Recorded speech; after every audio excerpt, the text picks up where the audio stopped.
मित्रों, ये कहानी शायद आपके जीवन को परिवर्तित कर दे। या हो सकता है कि इस कहानी से आप अपने जीवन में सीख लेकर आप सफलता की ऊंचाइयों पर पहुंच जाएंगे। एक बार की बात है, एक साधु घाट किनारे अपना डेरा डाले हुए था। वह उसी स्थान पर रहता था तथा अपनी झोपड़ी बनाए हुए था। वहाँ वह धुनी रमा कर दिन भर बैठा रहता और बीच बीच में ऊंची आवाज़ में चिल्लाता, जो चाहोगे सो पाओगे। वह अपनी कुटिया के बाहर बैठकर बार बार एक ही आवाज़ में और चिल्लाते हुए कहता कि जो चाहोगे सो पाओगे। वह बीच बीच में रुकता और पुनः यही बात कहता कि जो चाहोगे सो पाओगे।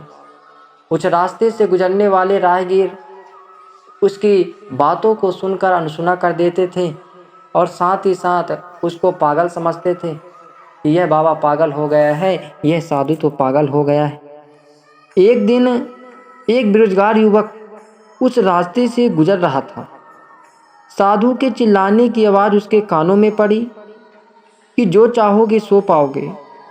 तो वह युवक जो होता है उस साधु के पास गया और बोला कि बाबा, आप बार बार यही रट रमाए रहते हैं और बोलते हैं कि जो चाहोगे सो पाओगे। क्या आप सच में मुझे वो दे सकते हैं जो मैं पाना चाहता हूँ? साधु बोला, हाँ बेटा, लेकिन पहले तुम मुझे ये बताओ कि तुम पाना क्या चाहते हो। तब वह युवक बोलता है, बाबा, मैं चाहता हूँ कि मैं भी एक दिन हीरो का बहुत बड़ा व्यापारी बनूँ। क्या आप मेरी इच्छा पूरी कर सकते हैं? युवक बोला, बिल्कुल बेटा, मैं तुम्हें एक हीरा और एक मोती देता हूँ, उससे तुम जितने चाहे हीरे मोती बना लेना। साधु बोला। साधु की बात सुनकर युवक की आंखों में आशा की ज्योति चमक उठी। फिर साधु ने उस युवक से बोला कि तुम अपनी दोनों हथेलियां आगे बढ़ाओ। युवक ने अपनी हथेलियां साधु के सामने कर दी।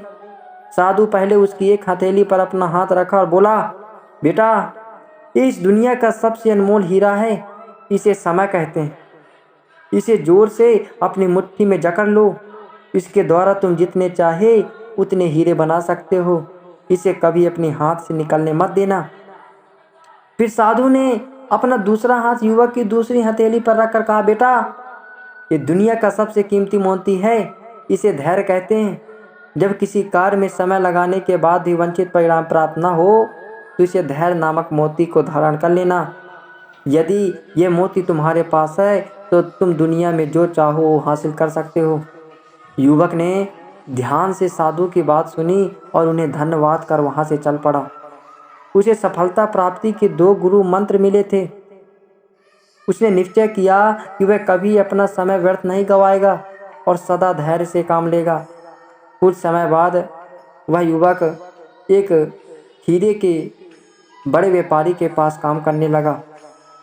कुछ वर्षों तक वह दिल लगाकर व्यवसाय का हर गुण सीखता रहा और एक दिन अपनी मेहनत और लगन से अपना सपना साकार करते हुए हीरे का बहुत बड़ा व्यापारी बना।